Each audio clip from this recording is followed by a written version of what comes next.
Good morning, Mustangs. This is Miss Brooks.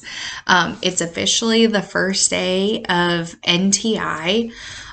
So hopefully you guys went to the school and got all of your stuff, packets, and everything. And I'm going to go over with you guys what should be in the packets, at least for reading and social studies. If you did not, they will be delivered as of right now. That's what the plan is. If anything changes, I'll just let you know about it. Let's go over, before we get into today's reading, which is your first assignment for reading, let me go over what you should have in your packet. Again, this is just for reading and social studies. I just want to quickly go over some things just to clear up anything. So first thing should be a packet from me with a little letter on the front. It says NTI information and schedule. The reason I put this on there is because I have a YouTube channel. Obviously, you guys, I'll leave links in Classroom Dojo and everything. It also has my email if you need to get in contact with me. This is just the expectations of what's going to be happening when we're doing this process and for NTI. Some of these assignments you won't need to do right away. I will tell you about them. I already have gotten questions. I'm going to bring this up real quick. I have already gotten questions about the Red Pyramid book by Rick Riordan. I thought they were going to be here by today. They are not. They are going to be here hopefully by Thursday or Friday of this week. Whenever we decide, hey, it's time to get some new materials out to you guys for the next week, however we decide to do that process, I will give you those books. In the meantime, I will put on Google Classroom and Classroom Dojo the pictures, and I will tell you the chapter titles. Because for the pre-reading tomorrow, Wednesday, you guys are going to need those. Rick Riordan, the same exact author who did the Percy Jackson series. And I know you guys love the Percy Jackson series. If you don't already know about the Percy Jackson series, it's taking Greek mythology in a more modern interpretation. It is fiction. Just want to put that out there. Fiction mixed with mythology. My YouTube channel, obviously, just Sydney Brooks. You guys should know it. It's the same icon as what my Google email should be. The next part you'll see is the schedule, because hopefully by these times, I will have different videos out, and it'll tell you what we're learning that day, what's expected. Everything should be in hard copies just in case. I know a lot of you guys have internet and you'll do things on Google Classroom, but for some odd reason, sometimes we might have the internet go out and you can easily still do your assignments. And I put notes in there too. So those are the schedules, and then you should be getting notes. Those are for social studies. And then the figurative language rolling activity, you won't have to worry about that. It's in the schedule. Surely you know how to read a schedule. I know you guys do. You guys are smart. Love you guys. So again, if there's any questions, comments, or concerns that you need to draw to my attention, please email me or have your parents dojo me. You should also have in your packet what looks like these. These are for social studies too. They're not in a particular order, but you should be able to easily maneuver where everything is, because everything at the top has a title. So I might tell you, hey, you're going to do the vocabulary section, and you're going to do the question and answer. Simple as that. I was going to sneeze. Yeah, I was going to sneeze. I lost it. This is what the pre-reading looks like. There it is. Again, I will tell you guys on Google Classroom, for the Red Pyramid, those students who do not have internet, They should have pictures of, like, printed out pictures, but I know a lot of you guys do have internet. Let's see what else. There is a poem in here that we're going to read, but that won't be until later in the week. It says, "We have been friends together."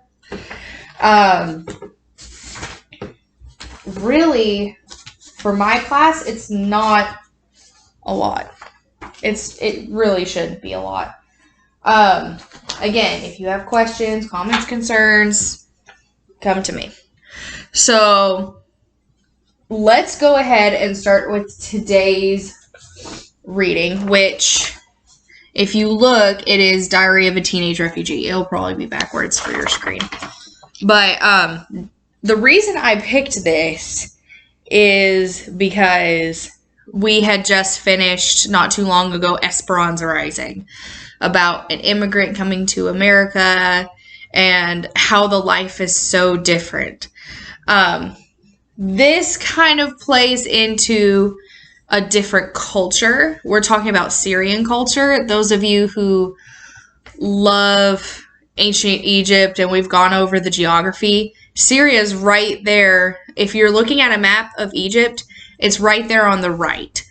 That obviously was not called Syria back in ancient Egypt, but it's present day Syria. So if you have this out, go ahead and get out the hard copy. This is in Google Classroom, and you can totally read on your own. I don't want to hold you back on anything, but for those of you who want to hear me read and pause and kind of discuss a few things, then we can continue on with doing that. All right, so this is by Amira. This was written in 2013. So think about that. You guys, a lot of you guys were born in 2008. So you guys were 5. You guys were 5. That's mind-blowing. I believe, let's see, I was 17. Oh, gosh. No, 16 or 17. My mind's going crazy today. Okay, so let's just read the top portion real quick, because this is going to give us some background as far as what this story is going to be about and what time period we're looking at. In the spring of 2011, protests erupt in the Middle Eastern country of Syria against President Bashar al-Assad's government. The protests were met with violence. The conflict gradually led to rebellion. Now, Syria is experiencing a civil war that has already left over 400,000 people dead and created 4.8 million refugees who have left the country, as well as another 6.3 million who have had to flee their homes for elsewhere in Syria. Millions more have been left in poor living conditions with shortages of food and drinking water. The following account comes from a 16-year-old Syrian girl named Amira, detailing the past 3 years of her life in a refugee camp in the neighboring country of Lebanon.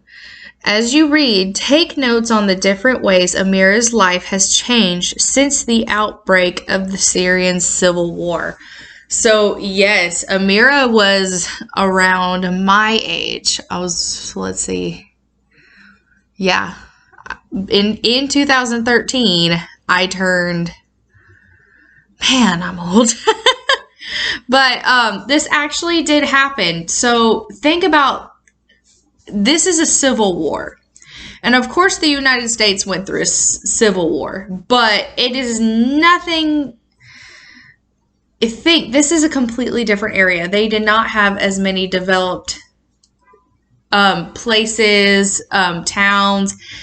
It's a very poor country to begin with, let alone having a civil war in the middle of that. It's breaking into violence. So as you think about that, as you're reading this, put yourself in Amira's shoes and kind of compare, okay, what would I do in her situation? How would I feel in her situation? Because guys, kids like this are going through that constantly.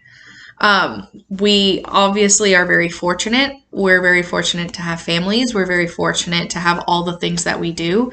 A lot of boys, guys, I know you like your Xbox and your PlayStation and your video games. These kids grew up with none of that. A lot of them don't have shoes. We just have to be grateful for what we have and help those people who are really in need.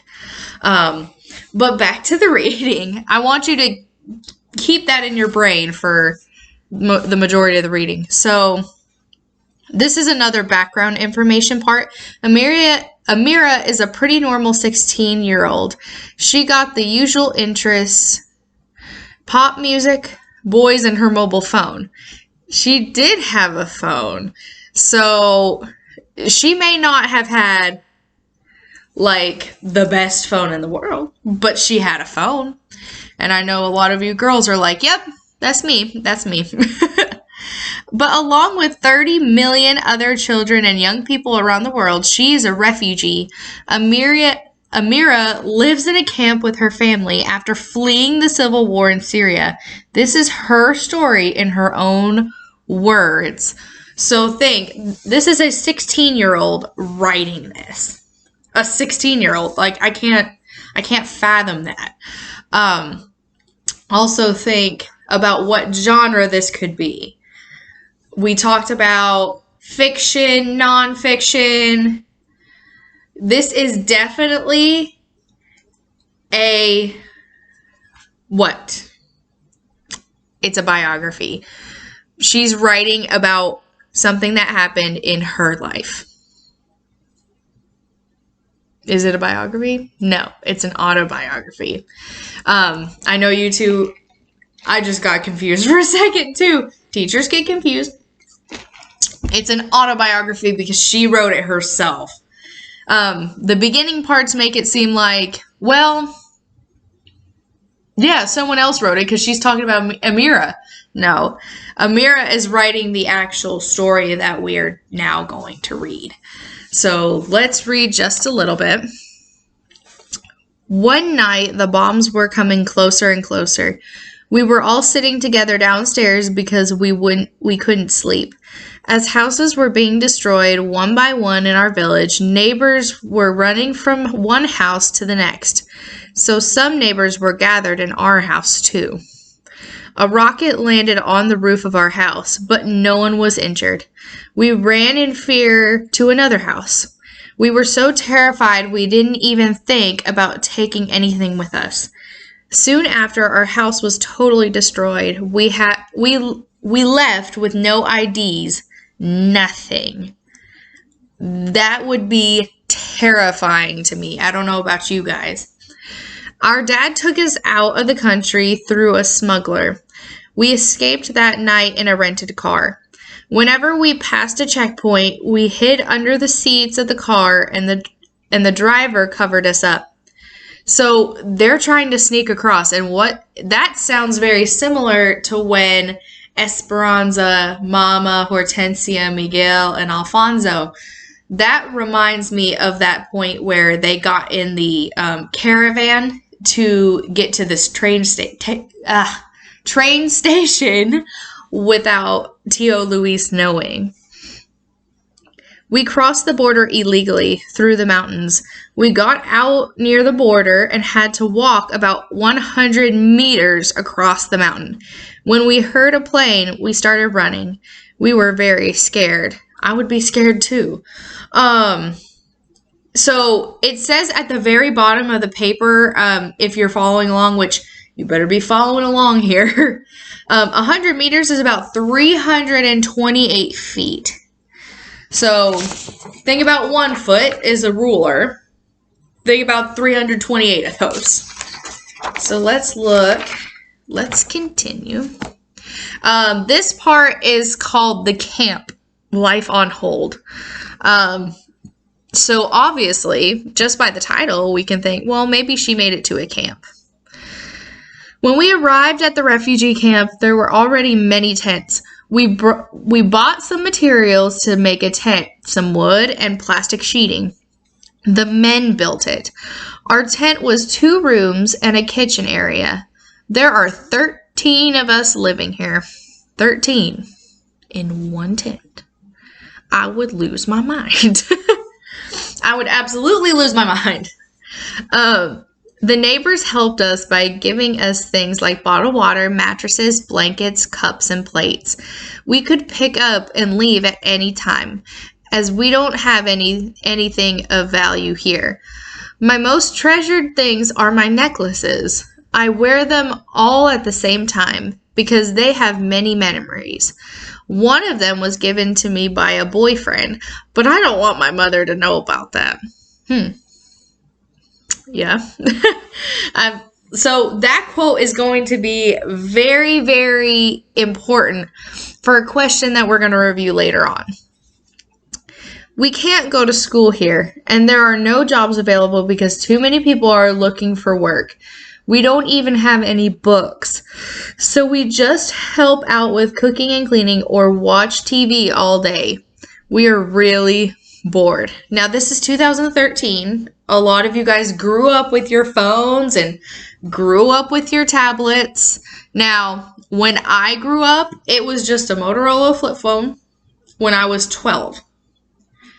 12. This was back in 2006. No, not 2006, 2008. But they don't have books. They don't have any of that.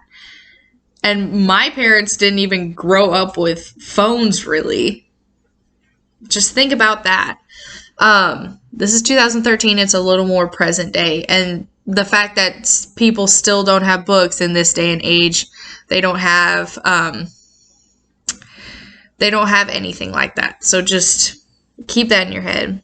To pass the time, we do each other's hair and draw pictures of each other or listen to popular songs on the TV. We also make our own clothes. Now, I usually go to Walmart or something to get my clothes, but my grandma always made her clothes. So that's kind of a relation to me. How many items of your clothing have your parents or loved ones made for you? Because my grandma and she would always like knit little hats or little scarves. That counts too, because there are forms of clothing. Let's see. We are afraid because the government doesn't know we are here.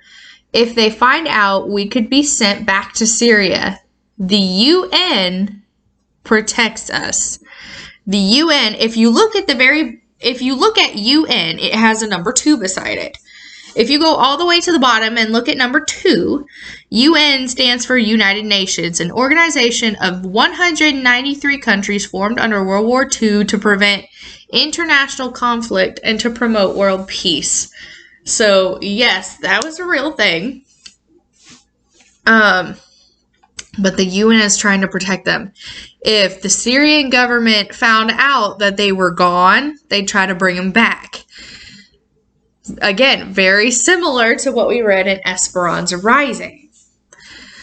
Some of the people who were not registered to go into the mountains and hide whenever the officials come to count people in the camp. So people who weren't registered, they would go into the mountains and hide. Then they come back to the camp afterwards. So it's like, go hide for a little bit until they're gone, and then we'll tell you when they're gone so you can come back. The next part is labeled homesick. So if you remember Esperanza, when they got to California, she really missed her old life. She got homesick. She missed Abuelita. She wanted her to be there. She missed Papa. She missed her formal life.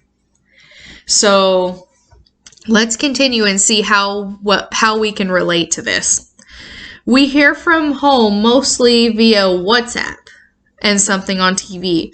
So that has a 3 beside it. WhatsApp is a mobile messaging app that allows people to exchange messages without having to pay for a text messaging plan. So Yes, those did those did exist back when I was first starting out in high school, but we didn't really use them because majority of families here in the United States, they would just text, and they would be willing to pay for the texting plan. Those who didn't get to have that luxury got the WhatsApp. Only a few old people are still living in our village. There are a few rooms still standing in the destroyed houses, and they live in those. We have to pay for water to be brought in by truck, but it's very dirty. But now we have a water filter in our tent. Now, it's probably not the most luxurious, but the water's really dirty. They're just like, well, here's some dirty water. You just got to figure it out on your own. We have a latrine that was installed by an NGO. So let's look at those again. A latrine is a toilet or an outhouse, especially one used by large groups in a camp. So yes, it's basically an outhouse if you've ever been in one of those. NGO stands for non-governmental organization. So yeah, it was because of that organization that they were able to have those things. We receive food distributions, so we have enough food. We make large amounts of simple meals that we can share out easily for all the children, like rice, beans, and peas. There are shops, hairdressers, and tailors here. It helps to know that we are not alone, as there are many others here in the same situation as us. So remember Esperanza, she got to the camp, and there were a lot of others in that same situation. They have come from Mexico, and they're now in the United States, but some of them had to leave. Some of them had to be taken back to Mexico, and we can relate that to here because the Syrian government is trying to get them back. So that is the end of the whole reading. It stops at a weird point, but again, you have to remember it's written by a 16-year-old. So you have the little, if you look at the bottom, these are the little numbers. So the numbers on here, if you find like a little number, just point it to the bottom. So let's go ahead and turn to the next page. That's the text-dependent questions. Directions. For the following questions, choose the best answer or respond in complete sentences. That's up to you. But when you get to question 5 on the very back of the packet, I want you to write it out either through Google Classroom or on your sheet of paper and then transfer, whatever's easiest for you. Okay, so number 1 says, which of the following best describes the central idea of the text? Now, it's the central idea. It's not, it's all got to be together in one center. There's got to be one main part of the text. A, Amira is a normal teenage girl living through extraordinary circumstances as a refugee. B, Amira and others like her have built communities in refugee camps that resemble home. C, the United Nations helps to better protect refugees, particularly those fleeing Syria. Or D, more refugees should tell their tales in order to spread awareness about the issues they face. So again, the central idea of the text. So you have to take every single section that you read. What is the big idea of this whole passage? That's what it's asking you. Number 2, which statement best describes how the refugee camp is first portrayed in the text? How it's first portrayed. That's the key. So underline first portrayed. Go ahead and do that now. You can do a highlighter, you can do a pencil, whatever's easiest for you. But this is where reading it very closely is so important. First portrayed. A, life in the camp is safer and easier than life at home where there is war. B, life in the camp is engaging and fun because community members make it so. I keep yawning, guys. It's that kind of day. C, life in the camp is difficult and dirty, and there's no sense of community support. D, life in the camp is uncertain, and there is little to do, but the community is kind. So, if you need to pause this video right now, if you need to pause it to answer those questions, you do that. Let's see. There, number 3 and 4, there's a part A and part B. Number 3 is part A, which is, what does the term smuggler most closely mean when used in paragraph 5? So look back in paragraph 5. It says, our dad took us out of the country through a smuggler. Now, Esperanza Rising, I'm pretty sure in some of the first chapters, they mention this term. A, one who books safe passage for legal immigrants through dangerous places. B, someone who leaves the country to escape danger. C, one who secretly moves something or someone from one country to another. Or D, someone who avoids paying taxes for goods they bring in and out of a country. So a smuggler. I keep yawning, guys. All right, so part B, which is number 4, which of the following quotes best supports the answer to part A? Now again, which best supports? One of them might be right, but which one is the absolute best? If you could only pick one, what is the best option? A, soon after our house was totally destroyed. That's in paragraph 4. B, our dad took us out of the country. Paragraph 5. C, we escaped that night in a rental car. Paragraph 5. And D, we crossed the border illegally through the mountains in paragraphs 6. Also, that's going to be important too, where you're looking at paragraph 4, paragraph 5, paragraph 5, paragraph 6. If it's asking you about the term smuggler, and that's in paragraph 5, that should be a big clue as to, okay, maybe I need to look in paragraph 5. So I just gave you a little bit of a hint there. Okay, so number 5 on the back. These are going to be short answer responses, and I know you guys are like, oh, I don't want to write. Oh, well. We got to learn how to do it because it's required. And plus, think about it this way. You guys text on your phones. You guys read text messages. You're informally reading and writing. That's what text messaging is. So let's look. How does the following quote contribute to the reader's understanding of Amira? Okay, so let's look at the quote first. My most treasured things are my necklaces. I wear them all the time because they have many memories. One was given to me by a boyfriend, but I don't want my mother to know that. So because of that one quote, we're just focusing on that one quote. What does that tell you about Amira as a person?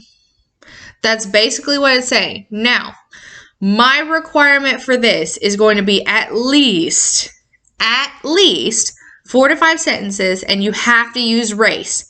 If you guys forgot what race is race, R stands for restate, A is answer, C is cite, which you already have the quote, okay, so you could use that again. And E is explain. The biggest thing that I need you guys to understand is you have to explain. You can't just leave something there and expect me to be like, oh, I get it. Think about if someone read this for the first time and they knew absolutely nothing. They were just like, well, geez, I don't know what to tell you. You can easily explain it to that person reading it and they'd be like, oh, I get it now. That's what I want. I am going to look at these explanations. And bottom line, that's the most important out of all of race, in my opinion. So, again, this is what the passage looks like. Again, it's probably backwards on my screen, and I apologize for that. But this is what it looks like. It should also be on your Google Classroom for reading.